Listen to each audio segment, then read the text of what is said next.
It's the 14th. It's the 14th of December. December. Just in case you think we've hit a time warp, Doctor Who style ended up in 2048. Wipeout style, which I'm not too sure whether it's going to actually happen in 2048. Probably be the same thing, except we'll have games from 2009. Maybe. I hope there's going to be more death sports in 2048. I want speedball. If they just do speedball in 2048, I don't mind anti-grav racing not being on the cards. Running away, man. Just no. I haven't paid my taxes. Same problems. But Beyond games, the Thunderdome. Beyond the Thunderdome. Inside the Thunderdome. Around the Thunderdome. That's what they just call Tina Turner's wig.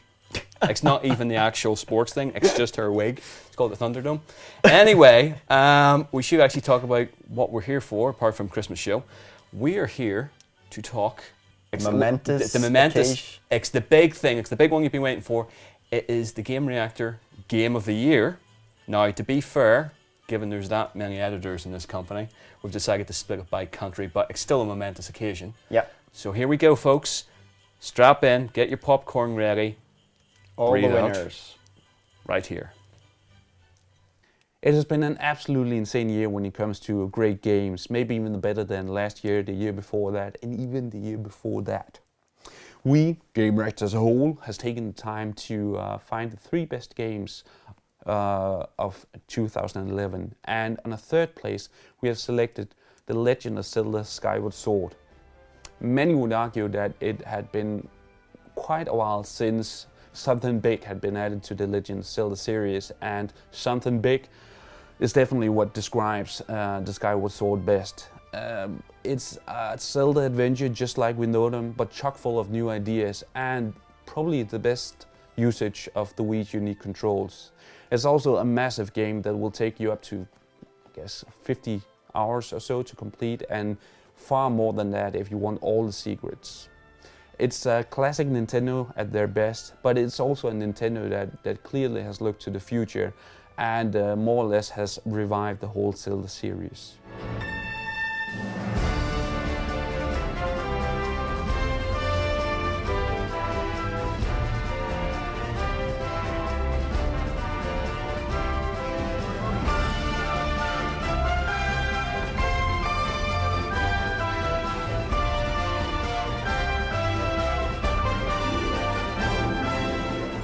On 2nd place, we find Batman Arkham City, the sequel to what was probably previously the best superhero game to date. The new game takes everything that was good about the previous formula and adds an open world, a far, far bigger adventure, and just quite possibly every villain that you could ever dream of when thinking about Batman. It all combines into an absolutely insane experience that can captivate for quite a lot of hours and still has just everything that made the previous game good. That means a really good fighting system, really good story, some of the best voice work in games, period, and just an insanely cool superhero. To save the world. You cannot stop me. Soon I will command forces beyond your comprehension. Are you gonna be a good boy and give up nicely? Bravo!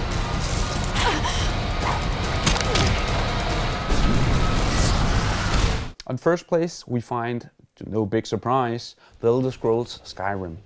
What Bethesda have done with the Elder Scrolls series, and especially the newest episode, is more or less perfect.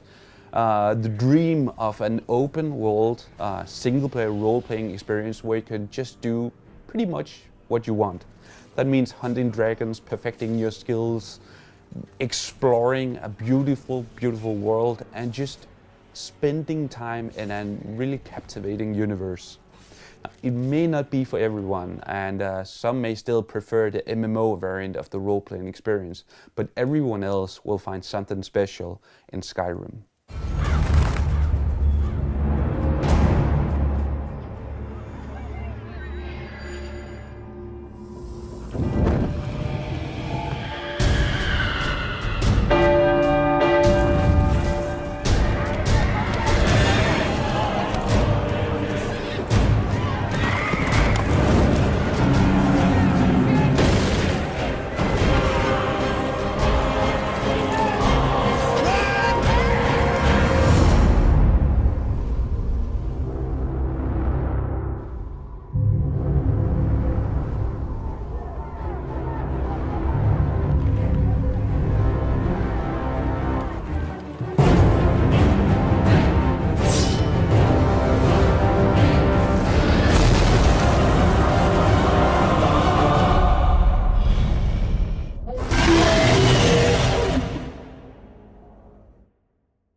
All right, well, I think we picked the right one for Game of the Year. Of course we did.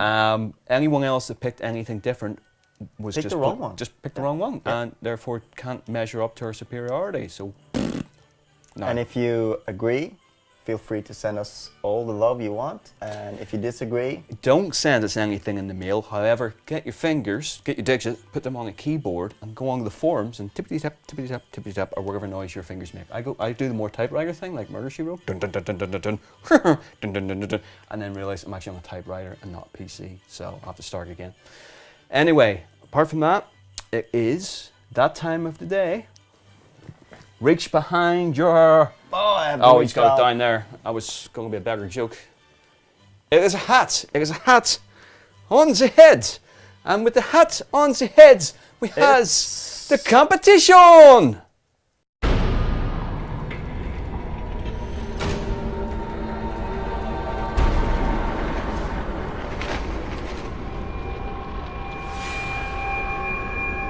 I don't think anyone really knows what happened for certain.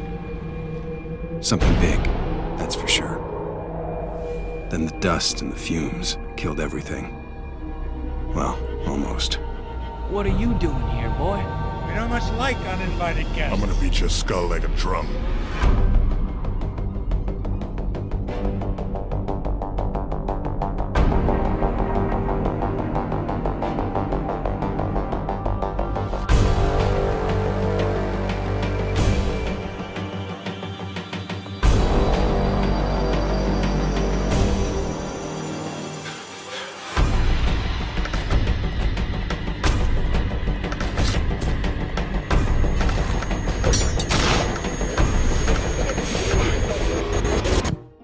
And for now, I am alive. All right, I Am Alive, one of 2012's hopefully more interesting downloadable titles. it's been an interesting road to follow the development of that title at any rate. Indeed, you should actually check out the preview we did a few weeks back, which details some of the hurdles that was along in that development cycle. Very interesting reading. But for now, the question: what location was named on the subway sign?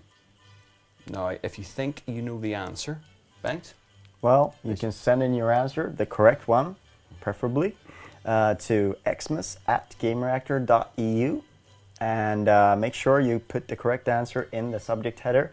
And you got 24 hours to do so from the time that this show goes up and until the next one comes up. So make sure you're fast about it. And well, everyone's free to enter, as always. yes, we should say actually winners are selected at random for all this. We don't just go for ones with the most interesting names. No, No. and not the bold characters or anything like that. No, Either, and capital letters definitely or- no one that has attachments to their files. So, from us, it is goodbye for today anyway, and we're about to show you what you're going to win if you enter this competition, Hopefully. hopefully.